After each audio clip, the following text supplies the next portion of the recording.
Hello and welcome again to Mofo RC Garage. Today I am going to go over a little more in detail these oil-filled shocks for the scx24.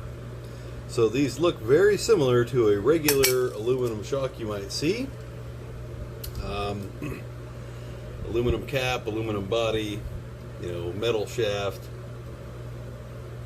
aluminum spring perch. So they do come with the little brass balls. They also come with the black set of softer springs, which I'm just going to leave them in there for now. So what you will need to know about these, they come and they're all kind of loosely put together.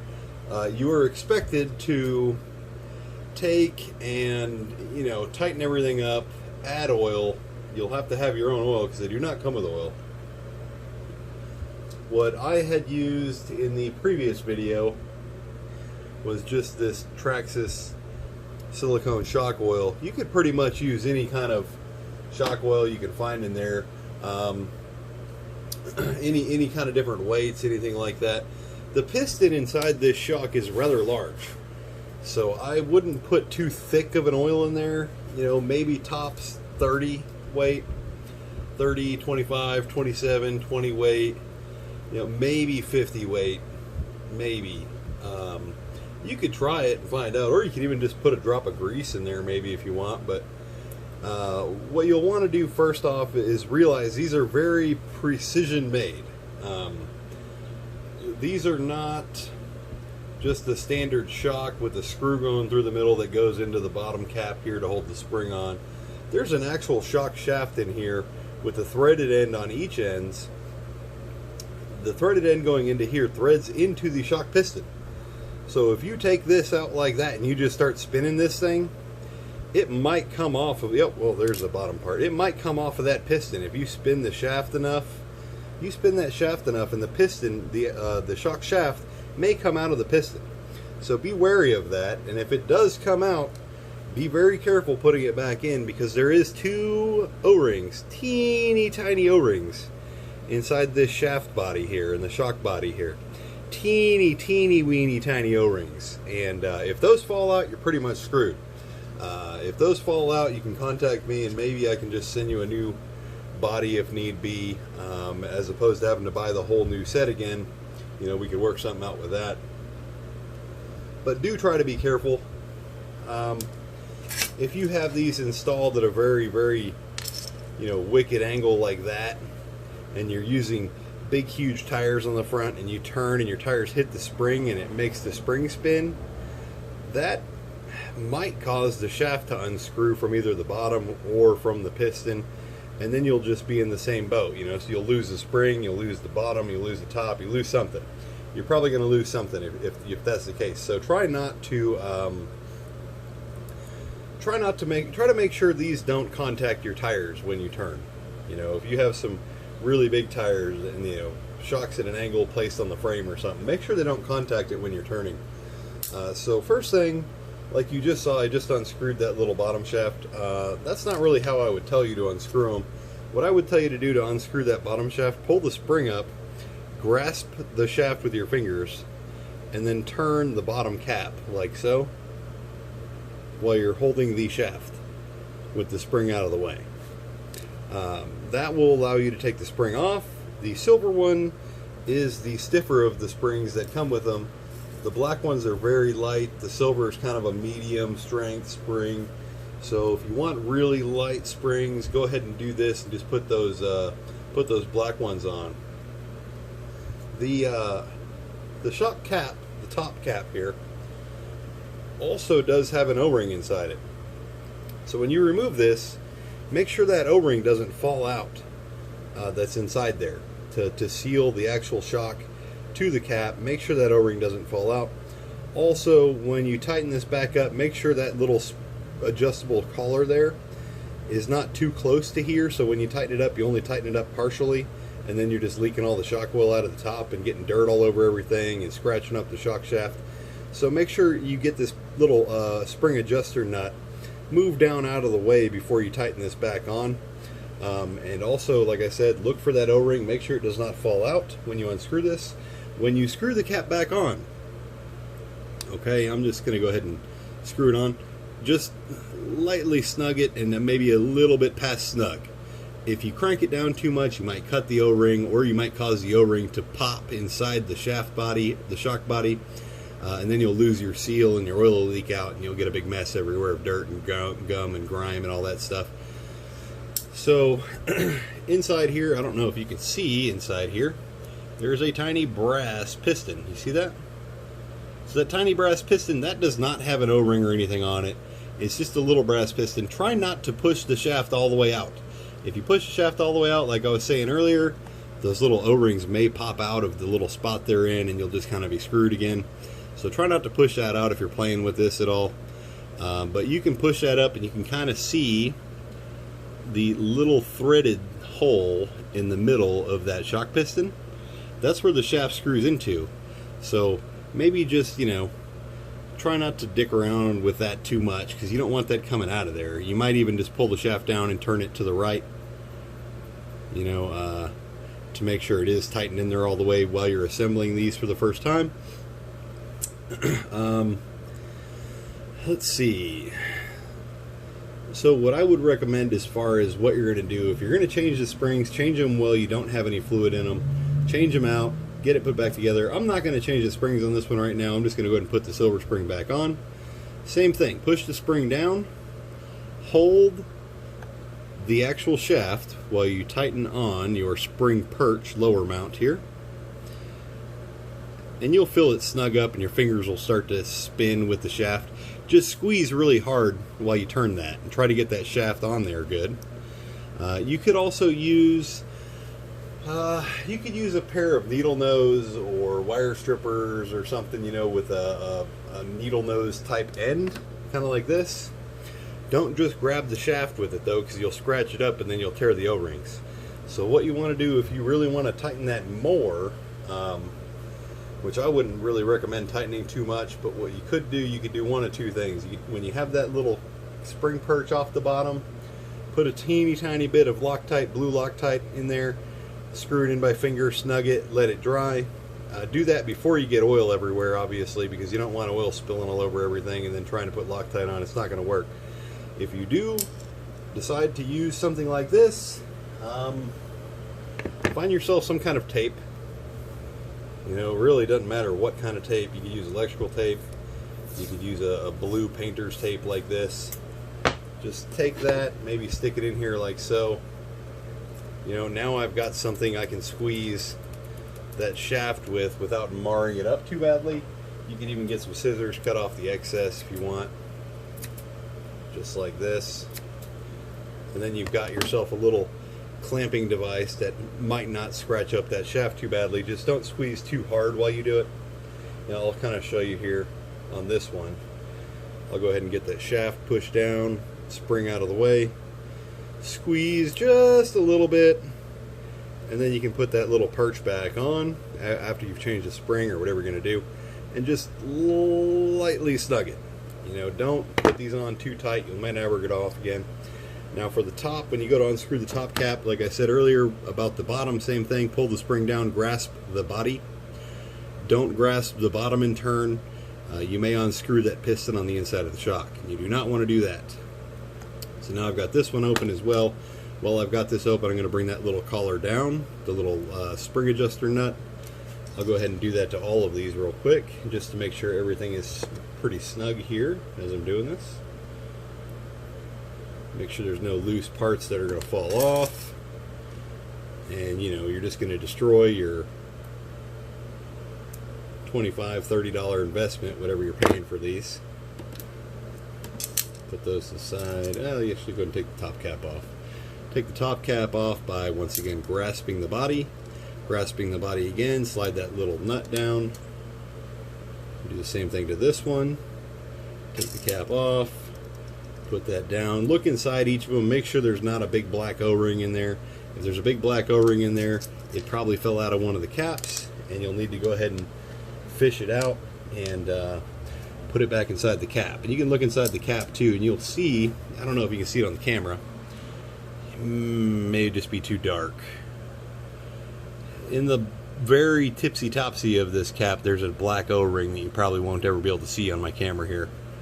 So, what I'll do next, I'm going to find that oil I just had a minute ago and now I've lost.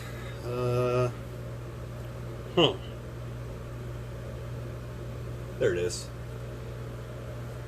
What I'm going to do next, I'm just going to put 2 drops in each of these. You don't want to overfill them because they are sealed. They are tightly sealed and there is no reservoir for overflow or for air compression. So if you put too much oil in these, you will not be able to compress them. So I'm going to do 2 drops. 1, 2. 2 drops, and that might even be too much. We'll find out in just a second. I'm going to go ahead and put the cap on there, just get it on there loosely, pull the spring down and grasp the body. I'm going to snug that just a little where I can feel that tension on the O-ring without actually destroying the O-ring and tightening it too much or popping the O-ring in. I'm going to go ahead and adjust this little spring collar back up some. Every time you adjust the spring collar up, pull the spring down first. Don't just start spinning it right here by the spring, because that's going to turn the bottom shaft, which is going to turn, or the bottom perch, which is going to turn the shaft, which might pull it out of the brass piston on the inside, and then it'll shoot out and all the goo will leak out, and you'll be left with a mess, and the O-rings might come out and you may be screwed. So I'm going to go ahead and feel how this feels. Feels pretty good to me. And you can maybe see the dampening in here. I can move my finger much faster than that spring moves.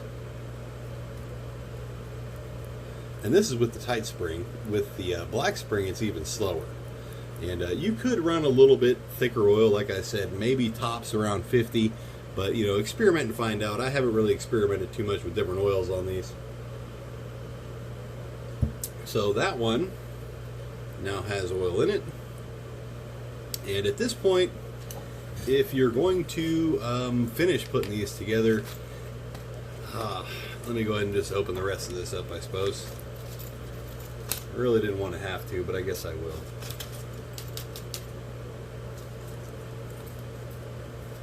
I'm just going to dump all this into this little pan here. And now there's a million O-rings everywhere, so be wary before you dump all this out. Make sure all your O-rings are inside the caps before you dump all the O-rings in with the caps somewhere, because then you will never know and you will be guessing yourself and second guessing, and then you may stuff another O-ring in there by accident when it doesn't need it. So be wary before you dump those in there. Here's the light pressure springs. When you get this package, these light pressure springs are usually all bound together like this. They're all kind of stuck together. When you go to remove them, don't just pull and yank, because you will destroy the springs. They are very light. Look, that one just fell right out of there. Sometimes what you have to do, though, maybe move them a little bit. This one just came right out too. But if they're like stuck in there like this, you don't know which direction they're stuck, just turn them like you're unscrewing a screw until that other spring comes out. You don't want to kink these if you can avoid it. I forgot what I was doing. Oh yeah. So there is a brass ball for each end. The brass ball, if you put it in one way, it will not fall out. If you put it in the other way, it will fall out. Be wary of that so you don't lose the little brass balls. It does come with only exactly enough to put the shocks together. What I like to do, it comes with 2 O-rings per brass ball. What I like to do is just use the 1 O-ring here on the small side to keep the ball from falling out. So you may have a little trouble getting these on. It may take both of your thumbs at the same time. I don't know if you can even see as I'm doing this. If you have fingernails, this would definitely be easier. Maybe you have a girlfriend or a mom, a sibling, somebody that can help you get these little teeny O-rings on, because they are not easy to get on. And you really want to be careful when you're doing this that you don't bend the spring like I was talking about earlier. You don't want to kink the spring as you're putting these on. So there we go, I got it. That one now has 1 O-ring on, so it won't fall out this way, it won't fall out that way. The reason I like to only use 1 O-ring on them, when you put 2 on there, it might be a little bit tight, and then if you get in a serious axial extension, you know, it could actually push against the shaft and maybe bind up, and it won't work as smoothly, as opposed to if you just have the one O-ring where the ball is actually able to move a lot freer and go in and out. Gives you a little bit of play sideways as well as up and down like so. Makes it a little bit better flowing, I guess you'd call it. Do the same thing for the top. Stick your little ball in there, grab another O-ring, cram it on there as best as you can. Try not to get frustrated and throw these at the wall.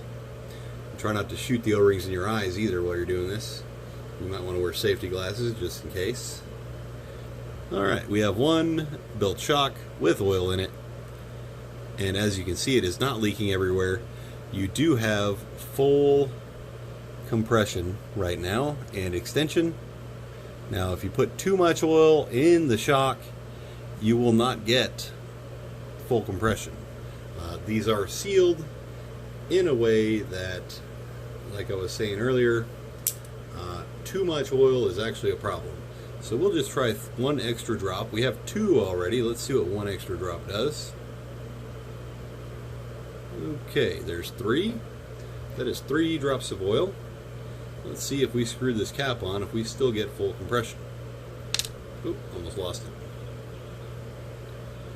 Okay, yes. So we do get full extension still with 3 drops. Let's try 4.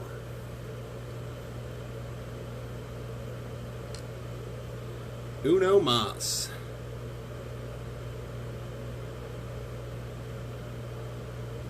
Okay, there's 4 drops. If you just fill this to the brim, you're going to be squeezing oil out everywhere and it's going to be nasty. So, take your time with this. Okay, 4 drops. Now we hit before this actually hits the bottom, but it's almost perfect still. So maybe 3 drops would be the sweet spot in here. Let me see if I can show you here. See if you can see the dampening. See how much slower that pushes back out after I push it in, and that's with the strong spring. If the black spring was on here, it would be a lot more exaggerated. So maybe 3.5 drops is maybe perfect for these. Let me go ahead and show you what happens when you put too much in there. We'll just put, we'll just maybe put 1 or 2. We'll put 1 or 2 extra drops in here and see what happens here. Okay, there's 1, 2. Oh, look, it's full to the brim now. It is full to the brim, and as I put this cap on, the cap may not even go on all the way. Let's find out. Well, cap goes on, and now when I try to squeeze it,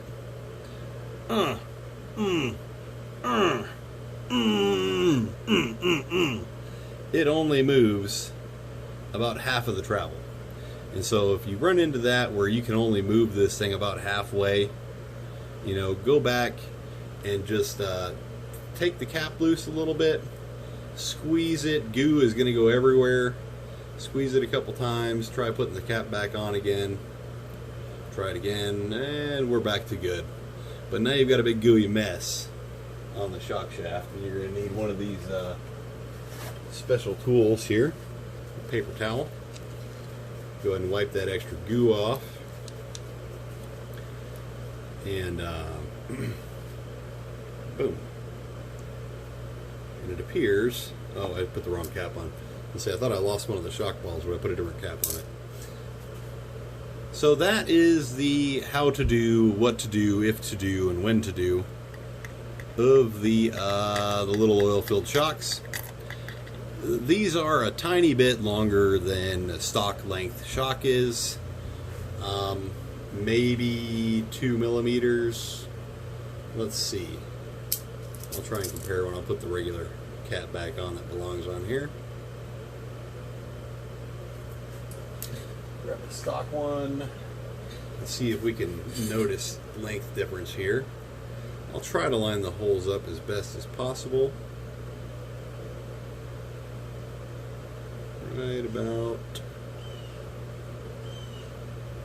there. Oh, and they're kind of falling apart here, falling away.